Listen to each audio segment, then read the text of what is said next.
Bon, en préambule, le capitalisme, je considère que c'est certainement et de loin le mot capitalisme, le terme qui revêt le plus d'acceptions différentes dans notre société actuelle, parmi tous ceux qui le prononcent. J'irais même jusqu'à dire qu'il y a autant de définitions du capitalisme que d'individus qui en parlent. D'ailleurs, on vient d'avoir là en quelques minutes déjà un aperçu du problème qui nous est posé. Je dirais, on n'est pas sorti de l'auberge, s'il faut donner une définition générique du capitalisme. Donc, autant de définitions du capitalisme que de celui qui va prononcer le mot capitalisme, sans compter ceux qui en parlent, sans même se donner la peine de le définir, et qui sont probablement la majorité. Oui, un petit peu déjà l'éventail tel que moi je le vois. Alors, ça donne une idée de la vanité de la plupart des échanges contradictoires. Ça veut dire que la plupart des échanges contradictoires sont vains, échanges ou controverses sur le terme du capitalisme, dans la mesure où, je viens de dire, les différents protagonistes parlent rarement de la même chose lorsqu'ils débattent du sujet du capitalisme. Ce qui explique que, pour ma part, j'ai adopté le réflexe de demander systématiquement à mon interlocuteur, lorsque je parle du capitalisme, de définir ce qu'il entend par capitalisme, dès qu'il prononce ce mot pour la première fois, afin que on ne perde pas de précieuses minutes, voire de précieuses heures à des palabres inutiles. Alors cette habitude que j'ai prise, elle n'est pas toujours bien perçue par certains qui alors vont éventuellement s'offusquer du fait que je vais leur demander un effort qu'ils vont juger trop scolaire. Mais malgré tout, j'ai constaté qu'ils se retrouvent dans l'incapacité de formuler la moindre définition cohérente. Ils vont donner des illustrations, ils vont donner, disons, un certain nombre de caractéristiques, mais pas de définition. Alors, on revient sur un thème que nous avons déjà étudié ici, au CRC, c'est la définition du mot définition. Qu'est-ce que c'est qu'une définition? Alors, le Larousse, qu'est-ce qu'il dit si on lui demande de nous donner une définition du capitalisme? Comme très souvent, et au plus haut point concernant ce terme, il refuse de s'engager.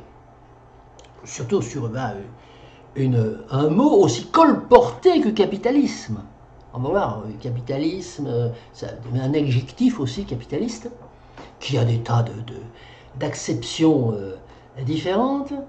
Et donc, bon, il en donne 4 versions différentes. C'est les 4 versions que tu as affichées, Luc, tout à l'heure.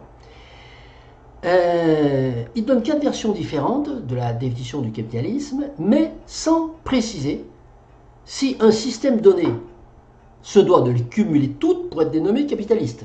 Ce qui est une omission, je dirais, fatale pour un dictionnaire qui prétend donner des définitions. Ou bien s'il suffit qu'on en remplisse une seule, ou plusieurs, ou 2 ou 3. Voilà. Bon. L'utilisateur, donc le choix, il peut faire son marché en toute liberté, et pourquoi pas faire une salade composée pour établir sa propre définition du capitalisme. Il faut un petit peu de la version 1, un petit peu de la version 2, etc. etc. Alors, qu'est-ce que c'est que ces 4 versions? Alors, définition numéro 1 du Larousse. Le capitalisme, c'est le statut juridique d'une société humaine caractérisée par la propriété privée des moyens de production et leur mise en œuvre par des travailleurs qui n'en sont pas propriétaires. Voilà, tout à l'heure, Jean-Charles nous a parlé d'une propriété déconnectée du travail. Voilà, c'est ça, c'est la définition numéro 1 du Larousse. Excuse-moi, je m'interroge sur le terme statut juridique. Ah mais non, alors on va s'interroger. Après, c'est le Larousse qui dit ça. Moi, je donne la définition du Larousse. Parce que la définition du 2, c'est un système de production. Ouais. La définition 3, c'est un système économique. La définition 4, c'est une terminologie philosophique, si on veut. Bon, voilà. C'est John Locke qui dit ce que c'est que le capitalisme. Alors, donc, définition 1, c'est un statut. C'est le dictionnaire Larousse. Voilà. statut juridique d'une société humaine caractérisée par la propriété privée des moyens de production et leur mise en œuvre par des travailleurs qui n'en soient propriétaires. Alors, le fait que tu butes, et j'en cherche le statut juridique, moi j'ai buté aussi. Hein.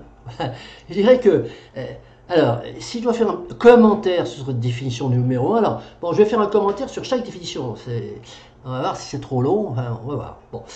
Alors, c'est une définition qui est bien connue du grand public.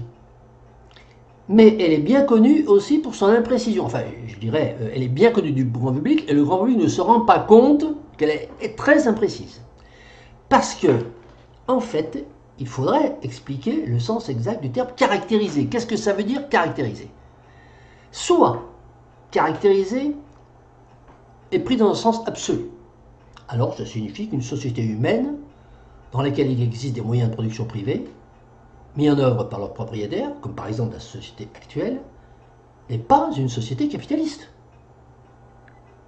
Hein? Actuellement, dans notre société, il y a énormément de propriétaires qui sont, enfin, de gens qui mettent en œuvre des moyens de production et qui en sont propriétaires. Bon. Je parle de tous les artisans, n'est-ce pas, commerçants. Voilà. Deuxièmement, si caractériser est pris dans un sens partiel, ça signifie que pour jouir du statut de capitaliste, une société humaine doit avoir une certaine proportion de moyens de production privés mis en œuvre par des non-propriétaires, parallèlement à une autre proportion qui sera mise en œuvre par des propriétaires. Dans ce cas, il conviendrait, pour être bien clair, de quantifier cette proportion afin de voir clairement définir une société capitaliste et une autre qui ne serait pas. On est capitaliste à partir du moment où il y a un certain pourcentage du PIB, par exemple, qui est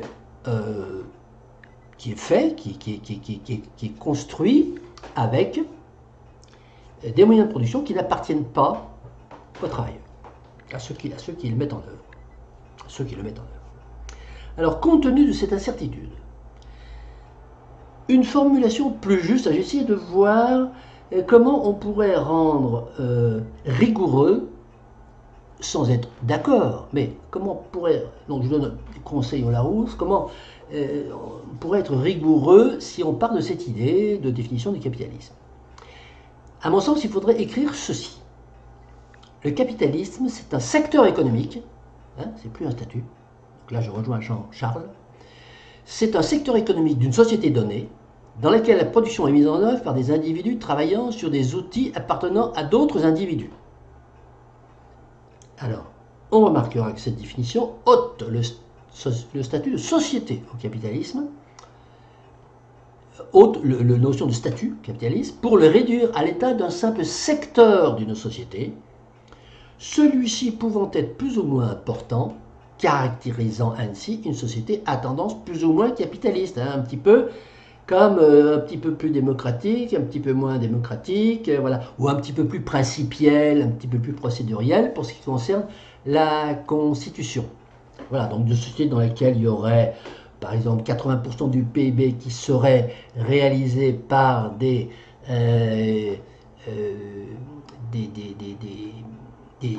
entreprises dont les travailleurs ne sont pas les propriétaires, serait à tendance plus capitaliste qu'une société où il y aurait 50% du chiffre d'affaires qui serait fait par des sociétés, par des entreprises en nom propre ou en nom collectif, hein, des SNC. Voilà.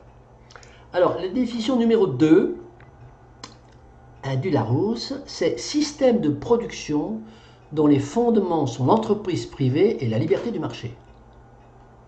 Alors, c'est une définition là extrêmement large, je dirais beaucoup trop large, et qui par ailleurs me paraît contradictoire avec la première.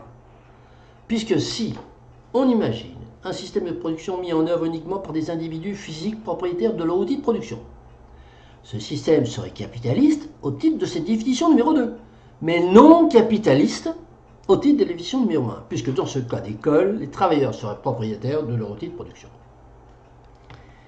Définition 3, numéro 3 du Larousse. Système économique. Alors là, c'est plus un système de production, c'est un système économique, donc c'est plus large que la production. Hein. Et il y a par exemple le secteur tertiaire là-dedans, dont les traits essentiels sont l'importance des capitaux techniques et la domination du capital financier. Bon, cette définition, pour moi, n'en est pas une, c'est pas une définition.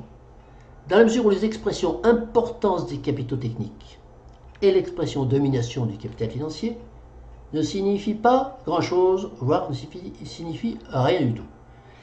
L'importance du capital technique n'est en effet pas consubstantielle du capitalisme, mais plutôt de l'évolution technologique des modes de production. On peut concevoir une évolution technologique des modes de production qui ne soit pas capitaliste au sens de la définition de ce système économique. Sauf à considérer que le mot capitalisme désigne tout simplement une société très développée technologiquement, ce qui évidemment, vous en conviendrez, serait largement abusif. Quant au deuxième critère, nécessairement dominateur pour le capital financier, ce critère mériterait d'être précisé, sinon on pourrait considérer que tout système économique dans lequel les échanges sont fondés sur la monnaie est capitaliste, ce qui est naturellement inexact. Quatrième définition. Alors, cette quatrième définition fait appel à la philosophie marxiste, enfin, disons, aux théories marxistes. Dans la terminologie marxiste, nous dit le Larousse, le capitalisme est un régime politique, économique et social. C'est un régime politique, économique et social, donc en fait c'est un régime sociétal, dont la loi fondamentale est la recherche systématique de la plus-value, grâce à l'exploitation des travailleurs par les détenteurs des moyens de production, en vue de la transformation d'une fraction importante de cette plus-value en capital additionnel, qui va, lui, à son tour, générer une nouvelle plus-value. Alors, moi je ne saurais trop conseiller au rédacteur du Larousse de relire attentivement Marx. Une autre option, plus simple, consisterait pour eux à carrément ne pas le citer, afin d'éviter de se ridiculiser, et ça leur éviterait de navrants égarements. En effet, cette quatrième définition, en forme de galimatia, ne peut pas être retenue, ne serait-ce qu'au motif qu'elle ne cite même pas la valeur travail comme unique source de la plus-value, ce qui quand même mérite un zéro pointé, même sur un exposé de baccalauréat. Donc, ne pouvant donc sérieusement nous appuyer sur une définition officielle qui émanerait d'un dictionnaire patenté, il nous faut aller fureter du côté des acceptions populaires, diverses, reprises ici et là, pour tenter d'investiguer un peu plus la signification du mot capitalisme. Et de ce point de vue, je note qu'aucun mouvement politique ou mouvement idéologique ne se risque à fonder son discours vis-à-vis du capitalisme par rapport à une définition concrète, tous préférant le désigner par une symbolique, alors une symbolique qui peut être attractive, très rarement, ou qui peut être repoussante, très souvent. Mais, dans tous les cas, une symbolique qui va être utile à leur propagande. Ainsi, par exemple, pour illustrer ce que je viens de dire, pêle-mêle. Le capitalisme est un état d'esprit qui habite celui qui n'a pour seul objectif dans la vie que l'accumulation financière. Ça, c'est l'option droite chrétienne. Deuxième exemple. Le capitalisme est un système qui permet en toute légalité à un individu privilégié de faire travailler d'autres individus non privilégiés en contrepartie d'une rémunération la plus faible possible. Ça, c'est l'option gauche prolétarienne. Troisième exemple. Le capitalisme est un système économique qui permet à une minorité d'individus de fabriquer des produits inutiles, mais à forte valeur ajoutée. Un système économique doublé d'un système politique qui conditionne le cerveau de l'immense majorité restante pour qu'il les achète, ces produits inutiles à forte valeur ajoutée. Ça, c'est l'option freudienne. Quatrième illustration. Le capitalisme est un mode d'exercice du pouvoir qui conduit la collectivité vers une croissance illimitée de la production de biens. C'est l'option, vous l'avez reconnu, des objecteurs de croissance. Alors, je vais m'arrêter là. Je vais simplement, pour terminer, faire un tout petit commentaire en forme d'ouverture du débat. sur ma définition générique que j'ai donnée tout à l'heure et que je vais relire parce qu'elle conclut mon petit exposé. Pour moi, le capitalisme n'est rien de tout ça. Enfin, tout ça est un galimatia. Si on cherche à définir de façon générique, et si une définition n'est pas générique, c'est pas une définition. Si on n'arrive pas à définir le capitalisme de façon générique, ça veut dire qu'on ne peut pas le définir, ou qu'on n'y arrive pas. Le capitalisme est une construction juridique complexe pour rendre possible un certain mode de faire valoir économique. Bon, et après, alors, je pourrais m'arrêter là. Voilà. Bon, je complète cette définition en disant que cette construction juridique, bon, c'est un corpus législatif complet, qu'il est contrôlé par un groupe restreint. Bon, donc capitalisme va avec oligocratie, et que les 4 éléments fondamentaux qui permettent ce mode de faire valoir économique, c'est la personnalité morale, la création monétaire, le crédit porteur d'intérêt, le mode de transmission de la propriété post-mortem, donc le faire valoir économique. Et si on touche à l'un de ces 4 piliers, il n'y a plus de capitalisme. Voilà.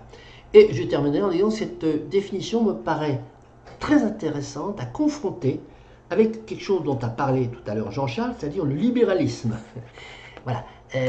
Parce que la question est de savoir si libéralisme et capitalisme c'est presque synonyme, et pour moi ça n'est pas du tout synonyme, mais bon, c'est un autre débat éventuellement que nous aurons. Si le mot libéralisme est répertorié dans les mots que nous avons étudiés, il me semble que oui. Et ce débat que je souhaite, on pourrait l'intituler « Peut-on être libéral et anticapitaliste ?» Alors, mon micro est ouvert.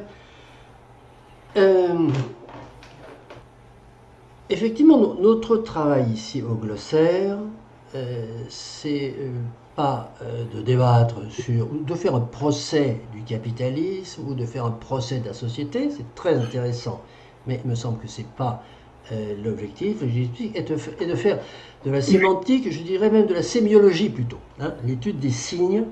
Et donc, le débat, me semble-t-il aujourd'hui, c'est le capitalisme. Qu'est-ce que c'est? C'est pas dire c'est bien, c'est pas bien. Qu'est-ce que c'est lorsqu'on emploie le mot capitalisme? Qu'est-ce que c'est? Et alors, pour ce qui concerne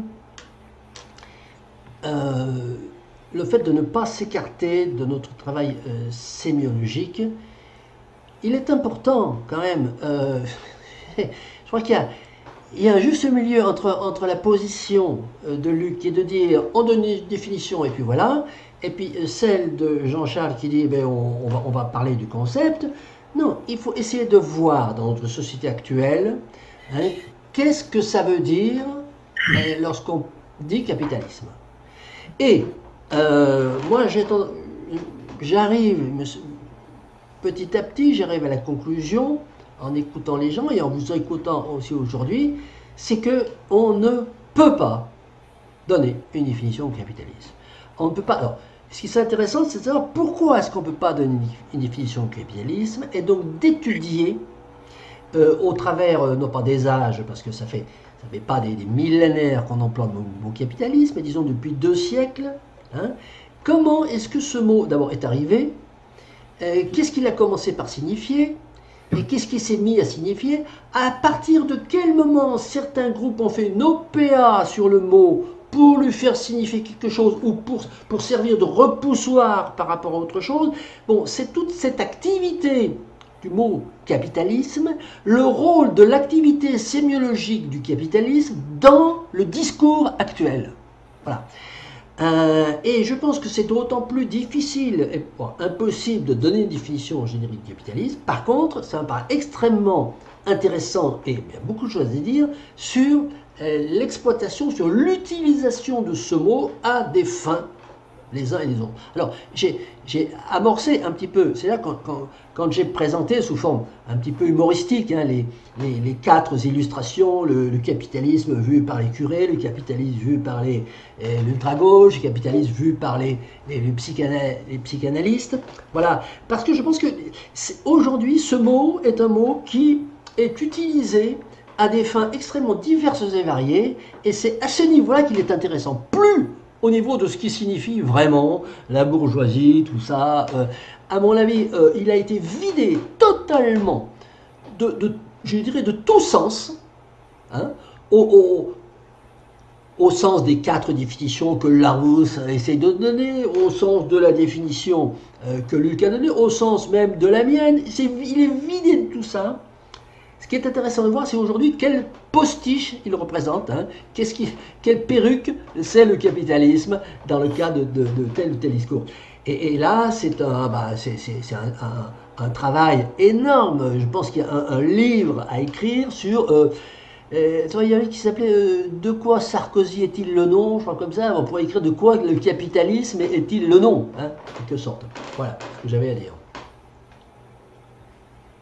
Alors, je voudrais ajouter juste une chose. Au-delà de ce que je viens de dire, le capitalisme considéré comme un mot obus aujourd'hui, un mot qu'on va utiliser, bon, il y a quand même un clivage, deux visions du capitalisme globalisantes qui me paraissent très différentes l'une des autres et sur lesquelles, non pas il faudrait s'entendre, mais bien voir qui se dégage quand même en termes de ligne de force deux grandes options qui sont les suivantes. Il y a tout à l'heure quand tu as demandé à Jean-Charles, tu as demandé à Luc de préciser, d'argumenter sa division, Luc a dit le capitalisme c'est un système politique où c'est la bourgeoisie qui gouverne. Bon. Quel est le moyen d'exercer quel est le moyen par lequel il exerce ce pouvoir? Et il a dit l'accumulation du capital. Non. Quelle est l'origine de l'origine? C'est pas le moyen, c'est l'origine. L'origine. Pas du tout. Le déclencheur. Le déclencheur, c'est à partir du moment où on a accumulé du capital, on a fait du capitalisme. Alors, j'ai eu l'occasion, il y a plusieurs, alors peut-être pas au sein du CRC, moi c'est du CDRS, de parler de M. Brian Hayden, qui, à partir du néolithique, avait identifié les premiers instants où les hommes ont commencé à stocker. Parce que avant le néolithique, le chasseur-cueilleur, eh bien, il allait chaque jour chercher sa nourriture. Il y avait des petits stockages techniques pour pouvoir... Mais la notion de stockage pour pouvoir ensuite revendre, et j'ai pris l'illustration, j'ai fait cette image avec le lion, un roi des animaux, qui mangeait sa proie, avec tous les autres autour qui regardaient que personne n'osait intervenir, et puis quand le lion avait terminé, il s'en allait.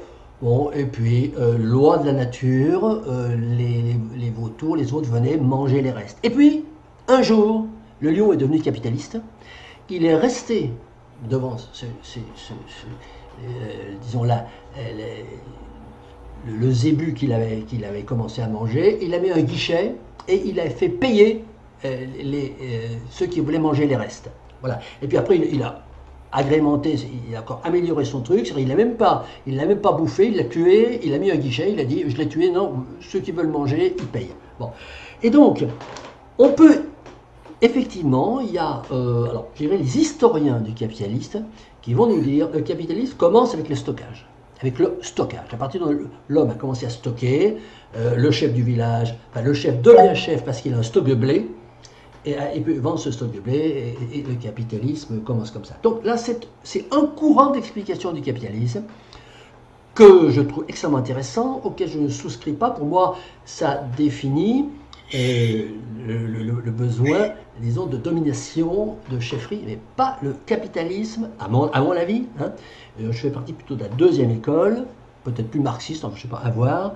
C'est que le capitalisme démarre vraiment, et pas avant, le début de la société industrielle, à partir du moment où on a mis en œuvre un certain nombre d'inventions nées du siècle des Lumières pour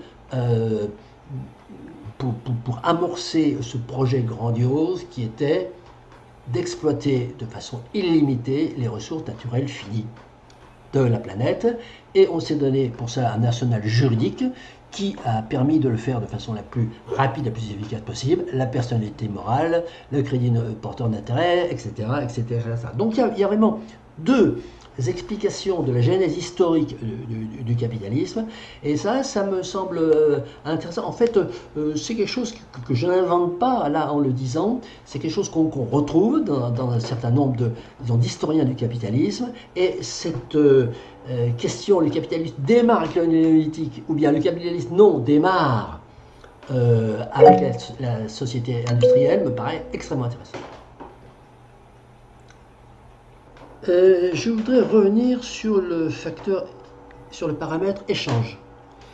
Tout à l'heure, j'ai dit le capitalisme, soit on le fait partir à partir des premiers stockages, et là on démarre au néolithique, soit on le fait partir à partir du début de la civilisation de la société industrielle, c'est-à-dire 1850.